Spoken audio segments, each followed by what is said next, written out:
नमस्कार, आपका बहुत बहुत स्वागत है आरएन टीवी नेशनल में और मैं हूं आपके साथ वर्षा शर्मा। और रुक करेंगे उत्तर प्रदेश की खबरों की ओर। उत्तर प्रदेश के मुख्यमंत्री योगी आदित्यनाथ ने त्रिपुरा राज्य के स्थापना दिवस पर लोगों को बधाई दी है। अपने सोशल मीडिया प्लेटफॉर्म एक्स पर उन्होंने संदेश में लिखा है, त्रिपुरा के लोगों को राज्य के स्थापना दिवस की हार्दिक शुभकामनाएं। ये राज्य अपनी अनूठी लोक कलाओं के लिए समृद्ध में है।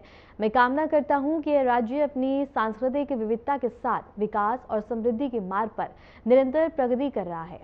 मुख्यमंत्री योगी आदित्यनाथ ने त्रिपुरा की सांस्कृतिक धरोहर और विकास की दिशा में आगे बढ़ने की कामना भी की है।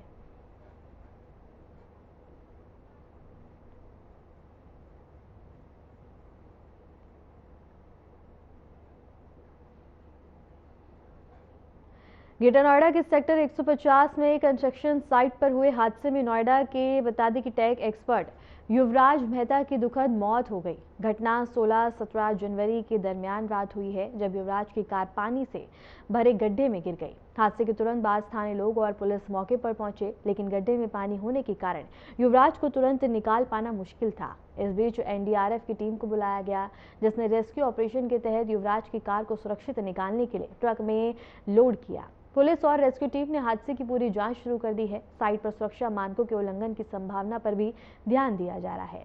अधिकारी बता रहे हैं कि भविष्य में ऐसे हादसों को रोकने के लिए निर्माण स्थलों की निगरानी और सुरक्षा उपायों को और भी कड़ा किया जाएगा।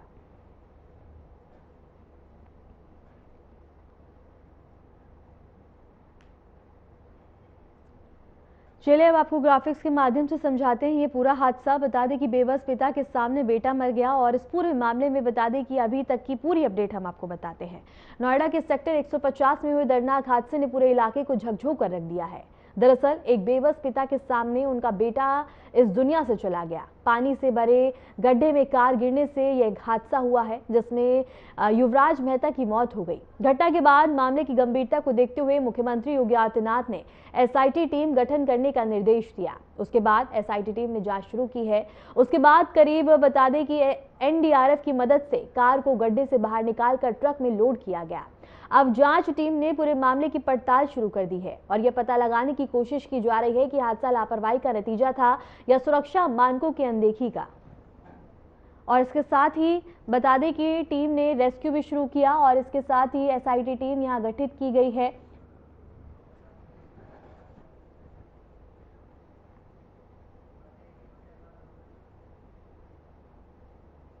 बारह बजे नोएडा के सेक्टर 150 में एक ऐसी घटना घटी जिससे पूरा नोएडा दहल गया। आपको बता दें कि एक युवराज मेहता जो पेशे से इंजीनियर था, उम्र 27 वर्ष, अपनी गाड़ी से रात 12 बजे 150 सेक्टर अपने घर जा रहा था। तभी जब गाड़ी का मोड़ लिया, तभी ये जो मेरे पीछे आप तस्वीरों के माध्यम से देख सकते हैं, ये वो तालाब है जिसमें युवराज गाड़ी समेत इसमें गिर गया। गिरने के बाद वो जिस तरह से गाड़ी वो गिरी तालाब के अंदर, तो उसके बाद थोड़ी देर बाद जो है युवराज किसी तरीके गाड़ी की छत पर पहुंचकर अपने बचाव के लिए चिल्लाने लगा और उसने अपने मोबाइल की लाइट भी जलाई, जिस पे उसने सबसे पहला फ़ोन अपने फादर को किया। उनको बुलाया। बुलाने के बाद ये कहा कि मुझे बचा लीजिए पापा जी, मैं एक नाले में गिर गया हूँ। उसके फादर यहाँ पे करीब 45 मिनट बाद पहुँचे तो लोगों से पूरी हेल्प ली गई, लेकिन किसी ने भी मदद करने की कोशिश नहीं की।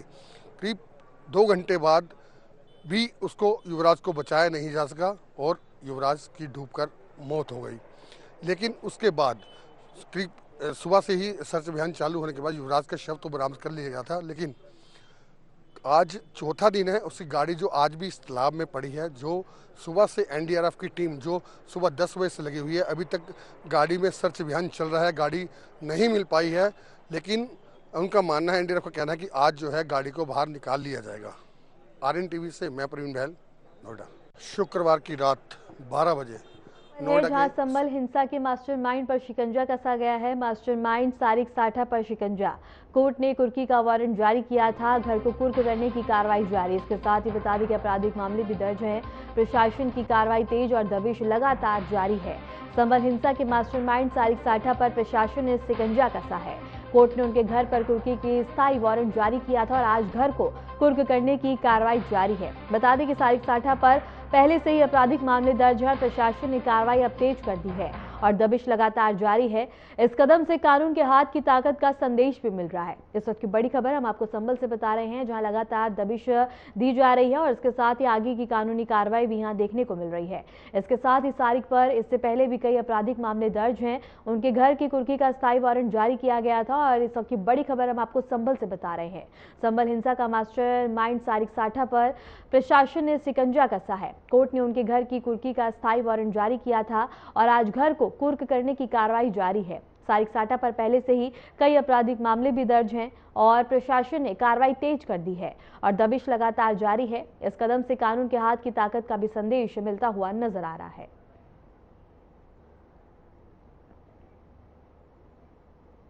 और इस वक्त की बड़ी खबर हम आपको संभल से बता रहे हैं, जहां सारिक साठा के घर पर कुर्क की कार्रवाई जारी है और संभल हिंसा के मास्टरमाइंड सारिक साठा पर प्रशासन ने शिकंजा कसा है। कोर्ट ने उनके घर की कुर्की का अस्थायी वारंट जारी किया था और घर को बता दें कि कुर्क करने की कार्रवाई जारी है। सारिक साठा पर पहले से ही कई आपराधिक मामले भी दर्ज हैं। प्रशासन ने कार्रवाई अब तेज कर दी है और दबिश लगातार जारी है। इस कदम से कानून के हाथ की ताकत का संदेश मिलता हुआ नजर आ रहा है।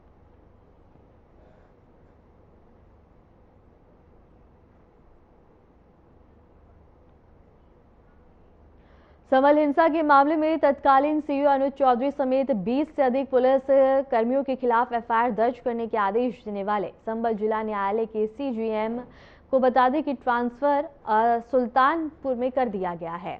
इसके साथ ही विभांशु सुधीर चर्चा में तब आए थे जब उन्होंने संभल बवाल के मामले में पुलिसकर्मियों के खिलाफ एफआईआर दर्ज करने के आदेश दिए थे। उनके इस फैसले के बाद स्थानीय और राजनीतिक स्तर पर काफी बहस शुरू हुई थी। ट्रांसफर की आधिकारिक पुष्टि संबंधित उच्च न्यायालय द्वारा की गई है। अब देखना यह होगा कि विभांशु सुधीर के सुल्तानपुर संस्थारण के बाद संभल में मामले की सुनवाई और प्रशासनिक संतुलन पर क्या असर पड़ता है।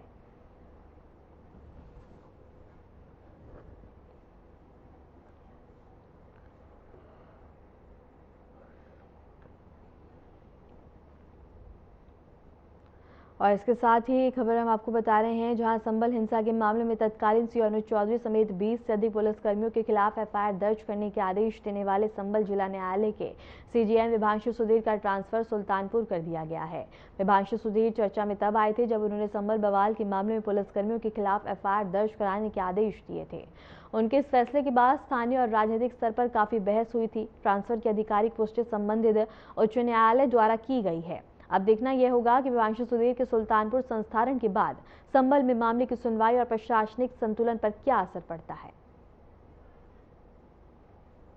इसी पे रुक करेंगे हमारे संवाददाता सत्यपाल यादव पे। सत्यपाल, क्या कुछ जानकारी है पूरे मामले को लेकर? सत्यपाल।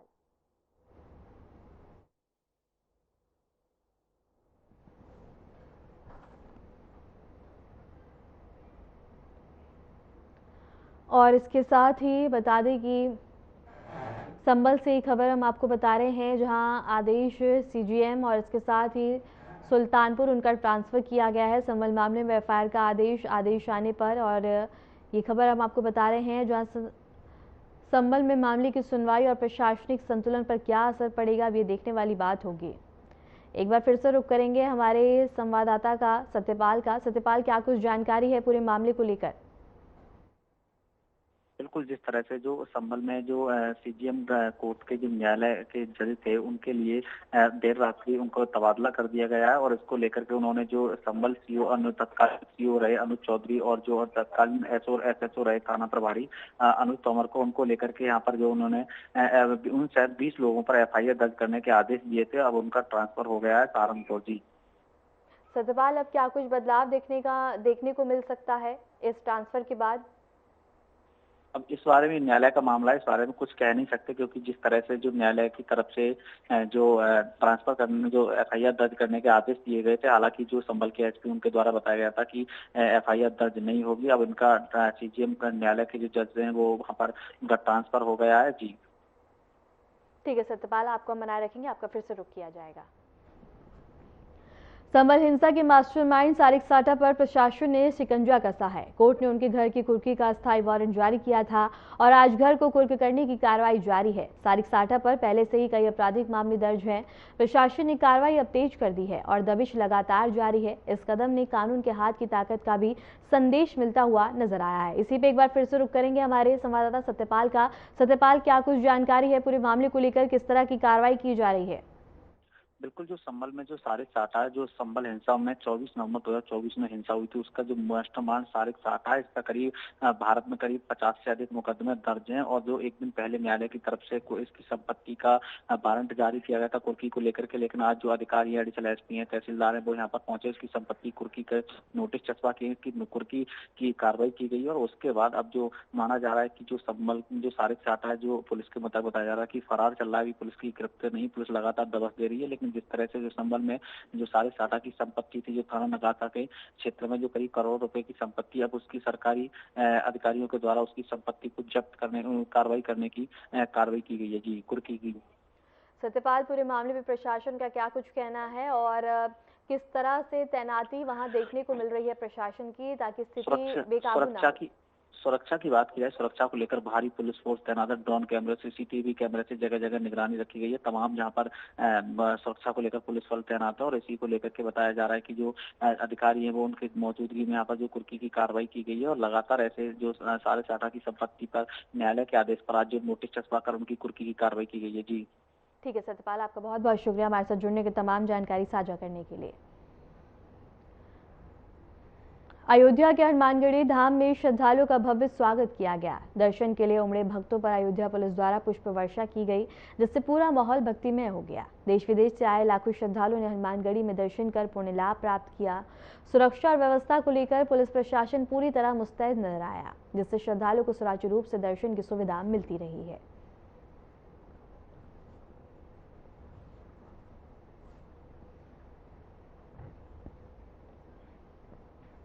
अयोध्या में श्रद्धालुओं की बढ़ती संख्या को देखते हुए सुरक्षा व्यवस्था कड़ी कर दी गई। पुलिस और प्रशासन ने जगह जगह बैरिकेडिंग, कैमरा निगरानी और पेट्रोलिंग बढ़ा दी है। इसके अलावा यातायात को सुचारू रखने और श्रद्धालुओं की सुविधा के लिए विशेष इंतजाम किए गए हैं। अधिकारियों ने लोगों से भीड़भाड़ वाले क्षेत्रों में सतर्क रहने और सुरक्षा निर्देशों का पालन करने की अपील की है।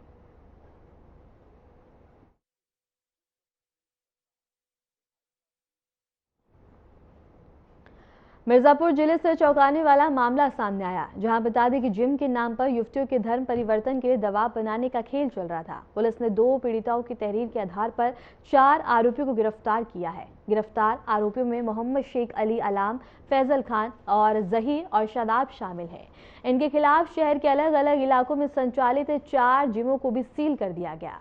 पुलिस ने आरोपियों के मोबाइल और अन्य डिजिटल सबूतों को कब्जे में लेकर जांच शुरू कर दी है। पूछताछ में सामने आया है कि 2 आरोपी युवतियों के साथ दोस्ती कर उन्हें बरगला कर धर्म परिवर्तन कराने का प्रयास कर रहे थे। मामले की गहनता को देखते हुए पुलिस ने पूरी सावधानी के साथ आगे की कार्रवाई शुरू कर दी है।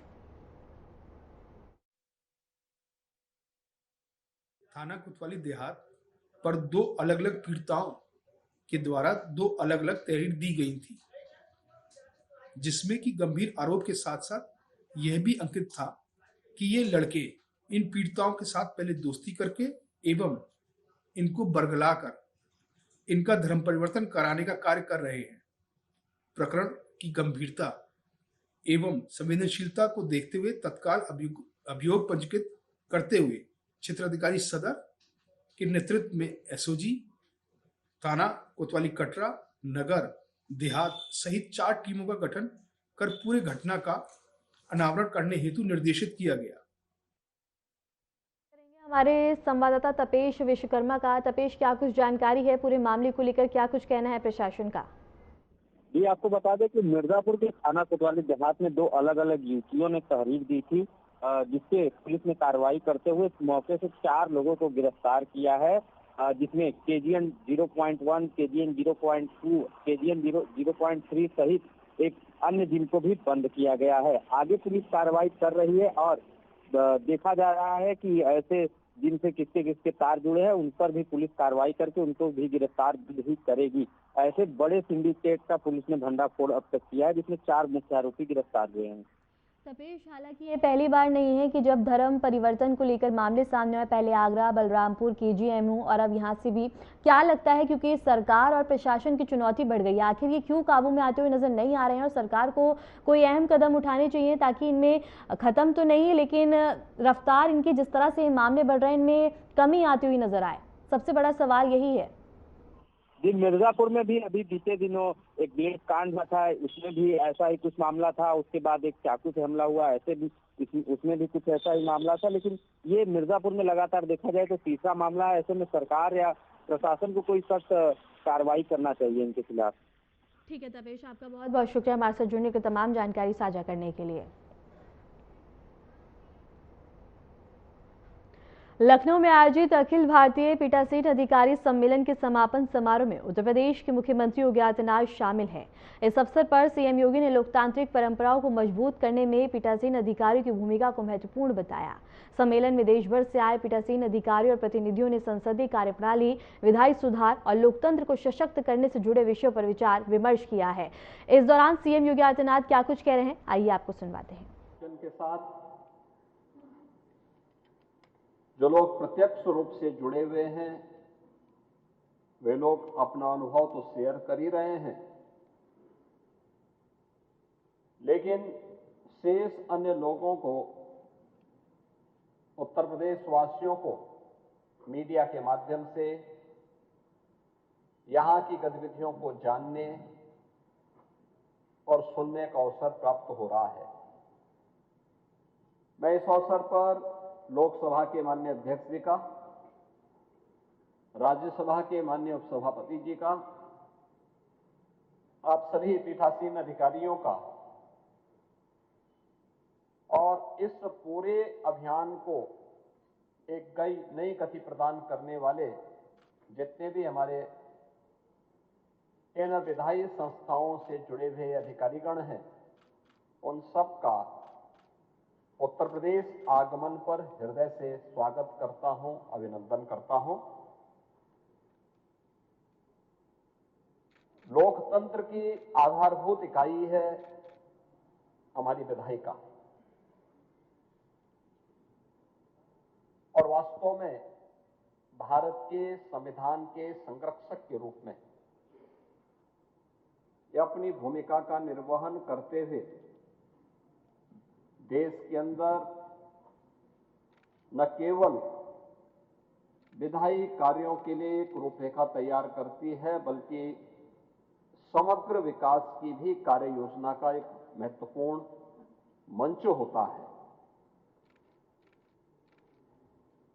इस मंच का उपयोग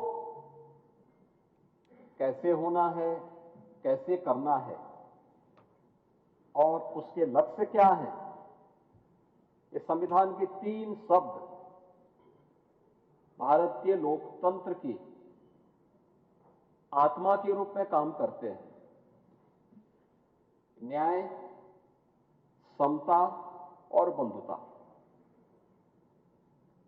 वास्तव में न्याय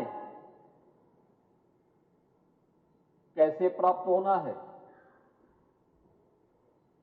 यह इसी विधायिका के मंच पर उसके लिए कानून तैयार होता है। उसकी आधारभूत इकाई यहां से है।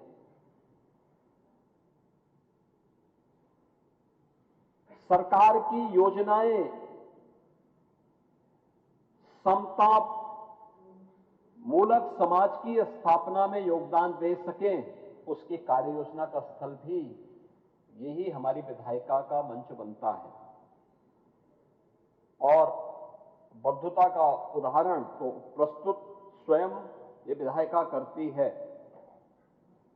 जहां पे सहमति और असहमति के बीच समन्वय करते एक बेहतरीन संवाद के माध्यम से हम उस अभियान को आगे बढ़ाते हैं, और यह हम लोगों को देखने को मिलता है। यह हमारा सौभाग्य है